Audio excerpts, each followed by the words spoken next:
Hi, I'm Liron Cohen. And I'm Mimi Torchin. And you're listening to Lady Parts TV, the podcast. Whee!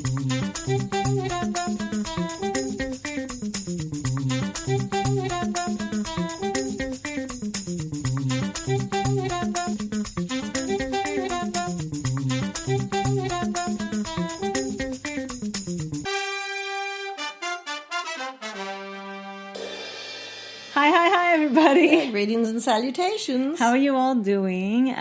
We're sorry that we didn't do a podcast last week, but we're not doing them every single week as long as we're doing the Ailes for Lady Parts, which is dedicated to the L word. These next couple of weeks, a couple of months, I should say.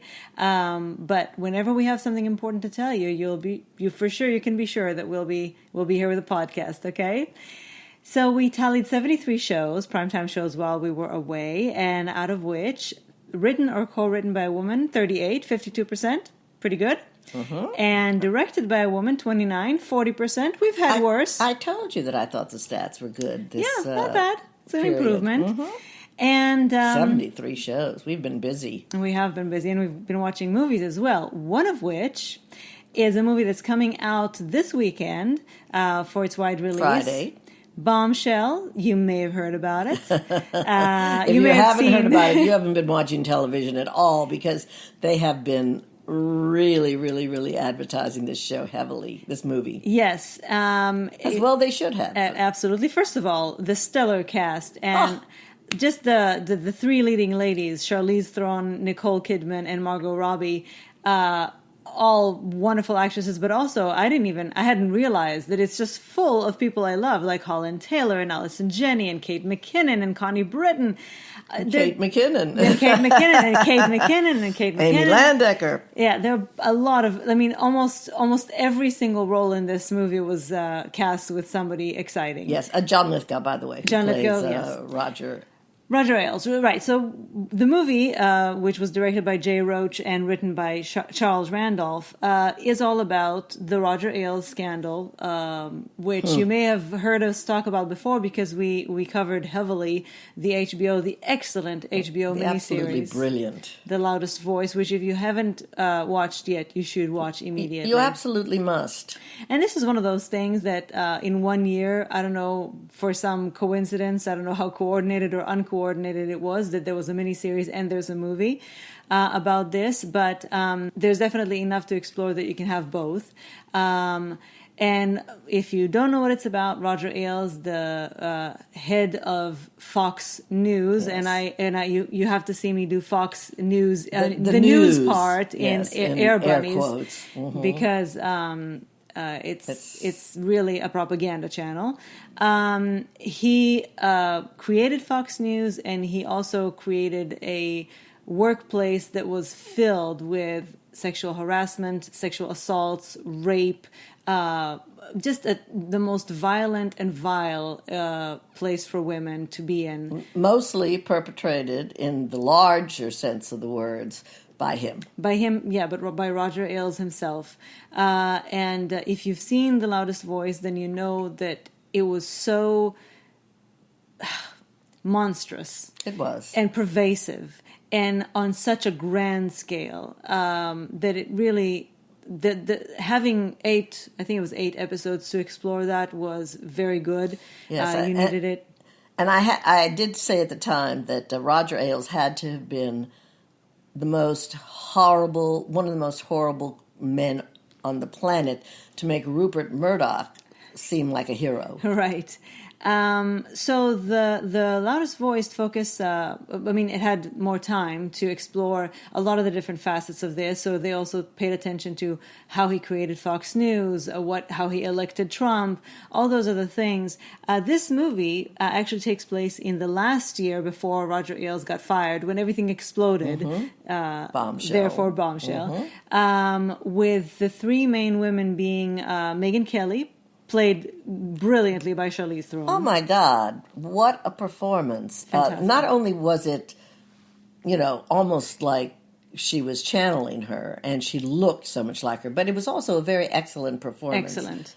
Nicole Kidman played the role that her best buddy Naomi Watts played on The Loudest Voice, the role of Gretchen Carlson. And Margot Robbie played the only character in this film that was made up, but she was kind of an amalgamation, right, of various women that they have spoken to, and those are their experiences. Kate McKinnon, little side fact, plays her lesbian friend / other things.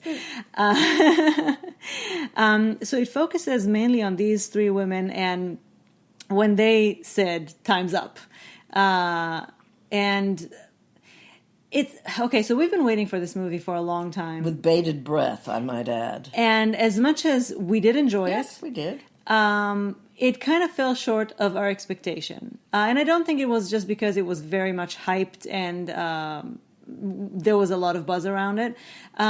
I personally think, and we will have a discussion about this because Mimi didn't necessarily agree with me. I personally think that the fact that two men made this movie, and especially these two specific men who are more adept at comedy and making things lighter or a little quirky, they took a different attitude with this film to the attitude that I would have expected it to be. And I think that first of all, to me, it was very cringeworthy and very tone deaf to take a movie talking about women not having a voice, the silencing of women's voices, and taking two men to make this movie. I think it's very kind of like, why? There are plenty of women who are excellent who could have made this film, and I think they would have lended it the rage, the importance, the substance, and the personal touch that it needed. I think what it was lacking, I felt that it was commenting on it from the outside. Yes, it felt like it was coming from outside as opposed to inside. Yes. But I don't agree with that, because it's like saying, well, a woman who's never been to war and combat can't make a war movie. I just want to say I don't think that's true, because there are many times when men, like we were mentioning when we talked before about Todd Haynes making Carol, not to forget that he had a screenwriter who was a lesbian. It was written on a book. And that he's a gay man. But there are many instances when men can relate to women and women can relate to men, or that people can imagine things. I'm not saying that. I'm just saying, to take a movie that is all about silencing women and not giving women the ability to tell that story specifically, I think, is why? What the fuck? Why? Just saying.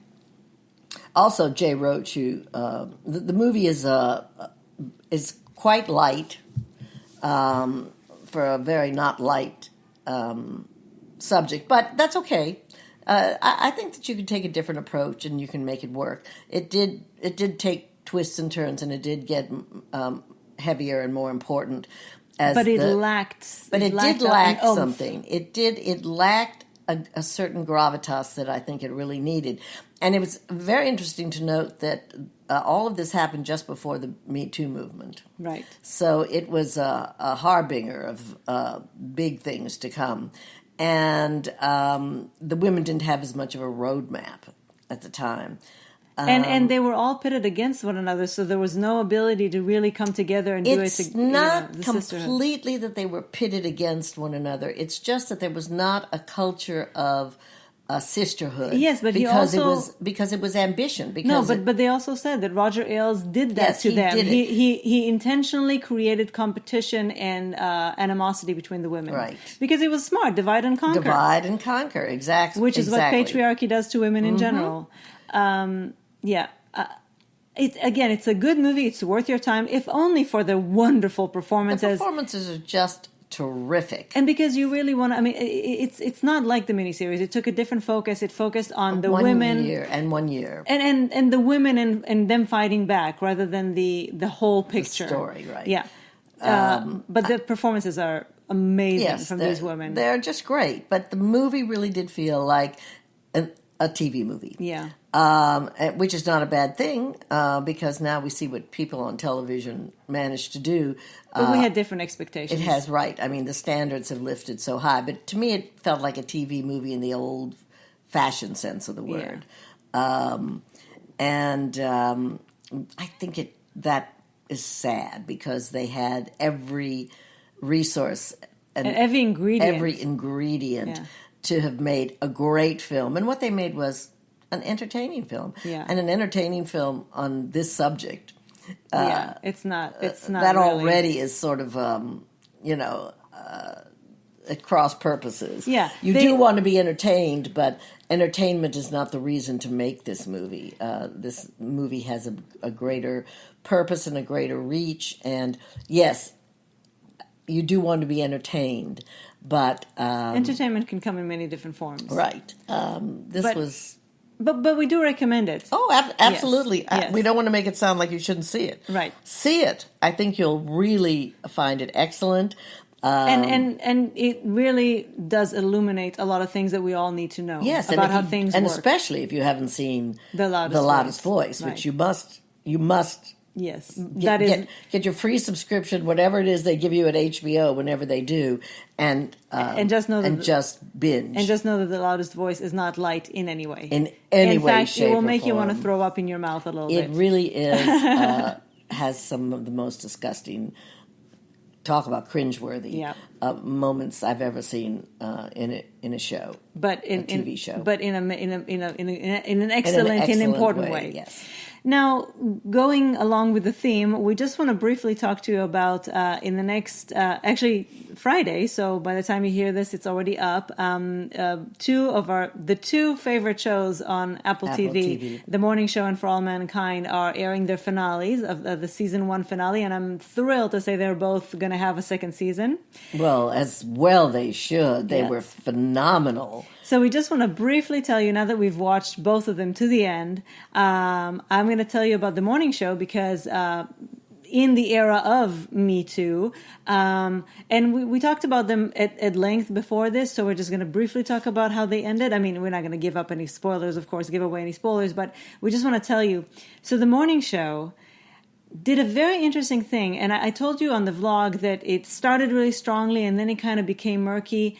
Well, first of all, it ended very strongly. Let me just say this. Very strongly. But I think... Wow them in the end. But no, actually, now that I've gone on the entire journey with them, I do want to comment on that middle, because I think what they did, which was uncomfortable for me, but it was important, is they showed how many shades of gray there are in this movement, in all that's going on. How many people are affected? How many people are implicated, implicitly and explicitly? How the relationship between the women and the men, between the men and the men.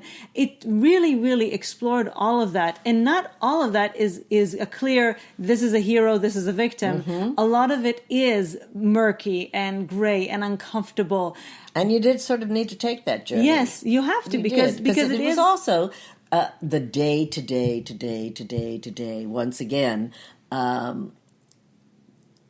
abuses, the little things, they accumulate, and that's not exciting, but it's necessary. Right. It gives you the full picture. Yes. Yeah, it gives you the full picture, and also again about how people who you want. I wanted certain people to be heroes, and they turned out to be compromised in certain ways, but that's because they're human, and it's because in this culture, oftentimes people, they go with their own interess, or has to do they with look very the other way. Big jobs that and they're also, making good money at in a very competitive industry, and you really have to decide what you're willing to jettison along the way to being principled. And I think also a lot of the time, because it's such a competitive, many of these are competitive fields, and especially because women are competing in a man's world, a lot of the time women are isolated. Even if there are other women around them, they are isolated in their experience because they think that the other person is competing, and if I don't do it, then they'll get to do it, or And once again, this is encouraged, of course, by the men. Of course, I told you, I believe patriarchy in general is built on separating women and creating this culture of competition and catfights, and because once we imagine how band much power. Together, we have shown to have great power. Yeah. So The Morning Show, excellent, beginning to end. Stick with it. Thrilling last couple of episodes. Oh, those, they were like a thriller. They really were. It was like watching a thriller. Yeah. It's filled with surprises. It's filled with twists and turns. It's filled with pathos and excitement. And Jennifer Aniston. Jennifer Aniston rocks is my world. just mind-blowing in Yes. this. She really is. I mean, I loved... oh, come on. Reese Witherspoon. Thank you. Oh, yes. But Jennifer has... Reese Witherspoon was wonderful, but Yes. Jennifer Aniston... She has the role to... The colors that she displays as an actress in this role are hitherto I wanted to get all the explored awards. by her. Yeah. And everybody in it is really, really wonderful. So really, really stick with the morning show. You'll really get satisfaction. Google Mabatha Raw, by the way. It's superb. the best performance I've ever seen her give. Yes. It's so great to see women get to roles that they can really chew on, you know? And the thing that this show did, I know we're not supposed to talk about it too much, Leron, but the thing also that it did was the shifts that it made in its time periods and the way it told the story were very... very clever, and yet they didn't jar you. Kept you a little off balance, but you still were able to follow them. You were, and it was necessary to the storytelling. I think that it was brilliantly structured. Absolutely. I think that I just give kudos to everybody who touched it. Yes, it truly is kind of masterclass in TV making and good TV making. Speaking of which, For All Mankind. Oh, mankind. All womankind. womankind. You don't even have to like things about space and no, not at all. And semi-sci-fi. It's not really. All you have to do sci-fi. Is really because it's not all, no, really. because it's all been done. Yes. But if you like human drama, this is a spectacularly good series. The first 2 episodes, as we told you before, are a little slow. It's all the men, and it's sort of laying a little bit of groundwork. And it did not promise in any way, shape, to come what the next 6 episodes would be. Actually, 8. 8 episodes, culminating again in one of the most thrilling episodes. 2 really. Again, both Morning Show and For All Mankind. The last 2 episodes are just, I wanted to eat them, with a spoon. They were just so fulfilling. And again, thrillers. And this, you would more expect it to be a thriller because it is about things that are happening in outer space. And but it's mostly about the human drama. It's mostly about the human drama. I also want to give a big shout out to an actress I don't know too well, although there are things you will recognize her from, Chantal Van Santen, who plays Karen. One of the main astronauts' wives. This is the most layered performance, which starts off as a typical, woman, astronauts' wives. They all had to be perfect. They were always on display. They had backbones made out of steel, except that you see that they don't really. And it was such a touching performance. Yeah, I didn't realize her role would get so big. Well, that's the other thing that this series and the other series did, is all of a sudden someone who seems not peripheral, but not, in the main soup, becomes so important to the show. Yeah. I'm happy again to say Sonia Walger was just... All the women. Really, all the women had a chance to shine. They all had something important to do. Yes. Yeah. And it's all about the women. Again, the first 2 episodes, you barely saw a woman in sight. But after that, it's all about the women. Even the men who were astronauts were secondary to the women who were astronauts. Yeah. Again, it's very thrilling. You will be very surprised. There are times when you think something is going to happen, and then it takes another turn. It's, I think, again, just a magnificently plotted, and every aspect of it is as good as or better than almost any movie you've ever seen. I think this miniseries, the revival of the limited series, the miniseries, although there will be more, but this golden age of television, which is approaching platinum as far as I'm concerned, the way that you can tell a story, it's very exciting. If you can do it the way many of these people are doing it, there's nothing like it. There's just nothing like it. And this show is magnificent. So you have to go on Apple TV and Yes. watch the morning show and For All Mankind. But you do get a free trial. Yeah, You get for a week. For a week. You can binge on both of cram them. it. Yeah, cram it. You can cram it all in, and I recommend. But you might still want to stick around for more of their but we're content. Their content is excellent. And they're coming up. We'll talk about it when the time comes. But on Valentine's Day, they're releasing a special documentary series about LGBT lives, and there's the Apple TV is going to be a major player in this field. And by the way, lesbians are semi-prominent, very prominent in everything we've talked about, including Bombshell. Including Bombshell, morning show? No, not so not much. morning show. For All Mankind. I take it back. Not that we know of on morning show. Right, not yet, but there is a second series. Right. So there's a new series on Sundance Now, and Sundance Now is Sundance's streaming service. So, it does cost money. You'll make your own decisions. But I do want to mention that this already has been already has aired in the UK and was very successful. A huge hit. Yeah. It's called Cheat.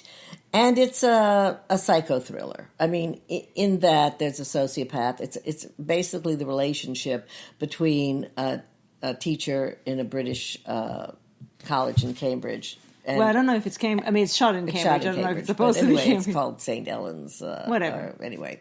And one of her students who is a psychopath. A woman. A woman, yes. And it's very well made. The performances are very good. But I just have to say that it's like they took a roadmap from every psychopath movie ever made. And doubled down on it. And doubled down on it. They followed it to the letter. Every time you thought you were getting a surprise, it ended up really being just back to the same old thing. Every trope you ever saw in a psychopath movie, you will find in this. And it will enrage you. Because the girl Rose, played by Molly Windsor, she's very good, and she's attractive enough to have all these men falling all over themselves. I don't get it. She's not even charming. No, she's just manipulative. She's a sour face, constantly moping around girl who, for some reason, she's smarter than everybody. She has everlasting charm. Everybody wants to do everything she wants them to do. And even when this highly intelligent teacher knows what's happening, tells people what's happening, of course, nobody believes her. And until they have to. And then there's a new mystery, and then there's a resolution, and then there's something else. Right. So even the ending doesn't kind of make you feel like, okay, so at least I've gone through all this annoying journey, at least to get to an ending that satisfies me. So I can't not recommend it, because if it's done well, the acting is good. It's starring Catherine Kelly, who, by the way, you'll recognize playing Sophie Rundle's older sister on Gentleman Jack. Right. And she's excellent, and you do root for her. You really do. But you will just want to scream, not from fear or anything, just from rage throughout it, and what this girl gets away with, and how I mean, there is a friend that believes her, I mean, she does have people on her side, but they just can't get to this girl because she's just one step ahead of everybody else. And the irony is that it's not, I can't even say that it's sloppy or lazy writing. No, it's not. It's just that it's every time you think it's going to surprise you with something different, it just, again, doubles down on an old trope. Exactly. It's, by the way, written and directed by women, written by Gabby Hall and directed by Louise Hooper. So it's not that it's badly made in any way. Not it's at just all. that it's well made. But it will, and if you like to be enraged, if you like to watch these things, some people have an affinity for them. I used to have an affinity for them. For like the stalker, psycho, Yeah, the stalker thing. Then it's a genre. Yeah. I can't say that it wasn't well made, but I can say that I think the writing was wrong. I think that the plotting was too on the money for everything you've ever seen before people got a little bit more creative. Sophisticated, about it.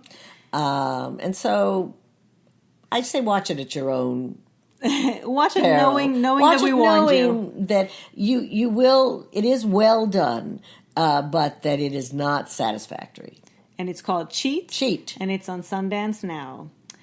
And finally, we don't usually do book reviews, but in this case, I do want to dedicate a few minutes to Robyn Crawford's new book, A Song for You, that's dedicated to Whitney Houston.